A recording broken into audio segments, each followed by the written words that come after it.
I grew up, I was the youngest of 8 children, and I have a twin brother, so I think just having a twin brother and always trying to keep up with the older siblings, it probably just made me competitive, but not competitive, but wanted to keep up, and that naturally leads to the competitive spirit. So, and I swam since age 6. My older sister was on a swim team, Sharon, and then my twin brother and I loved everything Sharon did.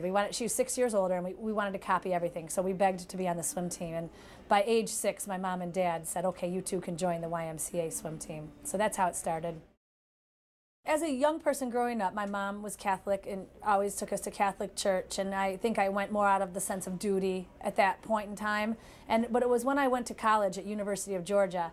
You know, it's really funny and it's ironic because I did not go to University of Michigan because the swim coach there I knew was such a devoted Christian. And at that point in my life, I thought church was church and then life was life. And I thought, I don't want to pray before practice. And that's how I pictured the swim team being there. And Jim Richardson, who's the coach there, he and I have a wonderful relationship. We've shared so many things together now through sports.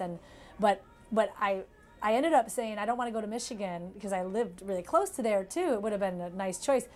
But I went down to Georgia and landed myself in the heart of the Bible Belt. And it was so ironic because I was like, oh, I don't want to be around, you know, Christian in my swimming. And girls on the swim team were from, you know, this part of the country. And they're like, they'd come to practice saying, isn't God great? And, you know, just sharing God throughout workout. And that was when I started saying, wow, it's mixed in with their swimming. It's mixed in with everything they do. And it's really cool. It's really beautiful. So it was my college years that I started seeing that God was a part of life. It wasn't just a Sunday thing. When I was in graduate school in 1993 and I went to church one day, I remember leaving that service. The pastor gave a message that really spoke to me where I said, I was driving home and I remember thinking, I think there's a God. Like I thought about whether I really believed that for the first time. As growing up, you'd say, oh yeah, I believe in God. But when you really analyze deep, deep down, if someone was holding a gun to your head, would you say you believe in God? I was like, I really think there is a God. So I was 24 years old at that point.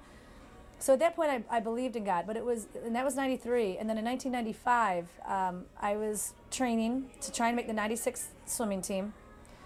And it was getting close to the Olympic trials. It was the end of 95, and I was getting very nervous about whether I would make the Olympics in 96 or not. And I had been attending a church, and I went to the pastor and I said, do you have any books I could read on how to deal with nervousness? And, you know, I don't sleep. Sometimes at night I don't sleep well. And he said, well, are you a Christian? Because I had only been attending that church for a few months and we didn't know each other well. And I said, you know, what exactly is that? Because, I mean, I believe in God. And he said, well, let me ask you a few questions. And he asked me a series of questions. Do I believe Jesus, you know, is my Savior and that He died? And I said, yes, I honestly do believe that. And we went on and he said, you know, it's like being a football player, Sheila. He said, I'm going to use a sports analogy because you're an athlete. It's like when a team kicks the football to the other team. Okay, so you're the team receiving. You catch the ball somewhere maybe on the 20-yard line. You've got to work that football all the way down to the end zone. He said, you've worked that football all the way down to the 1-yard line. You're right on the end zone. All you need is that one last little play to jump into the end zone. He said, and that just involves a prayer where you commit your life to Christ. And would you like to pray that right now?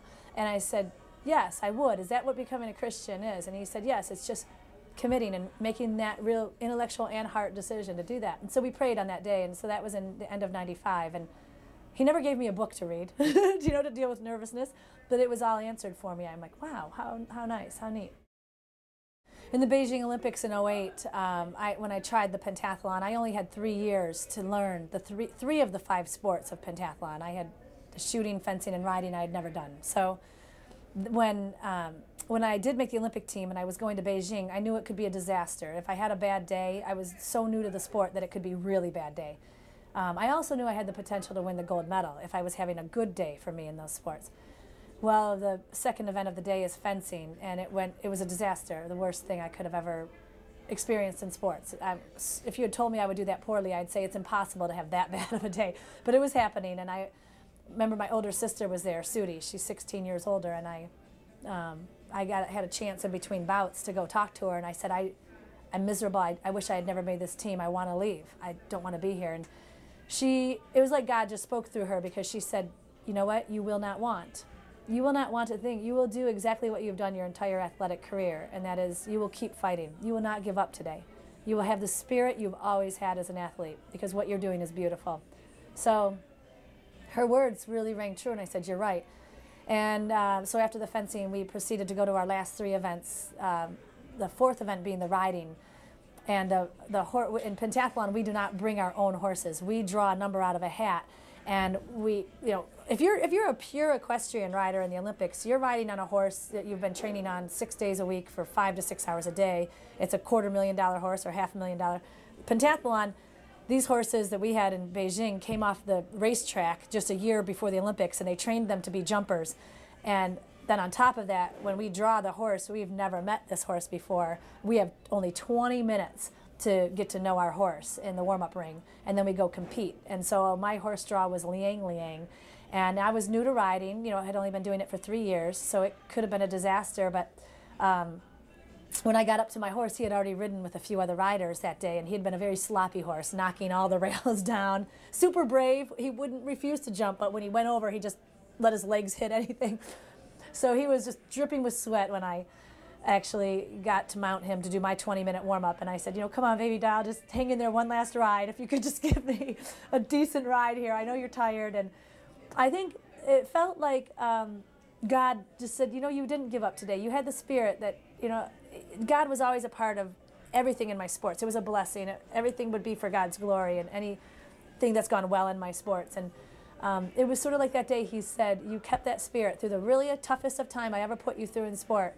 Thank goodness my sister delivered that message to me. And I could feel Liang over every jump. I could feel him just trying so hard to lift his legs, and I did everything I could. I just remember the feeling of saying, all right, I'm getting out of your way, Liang, and just trying to do everything so he could lift his body those extra few inches. And that little horse, he took me around a perfectly clean ride, and we ended up getting first place in the ride there. And I finished, and I said, God, you're so good. I just don't understand sometimes how, the human spirit and the human emotion, and when it's intertwined, a journey with God is just a beautiful thing. Even in the toughest days you could have, can turn beautiful.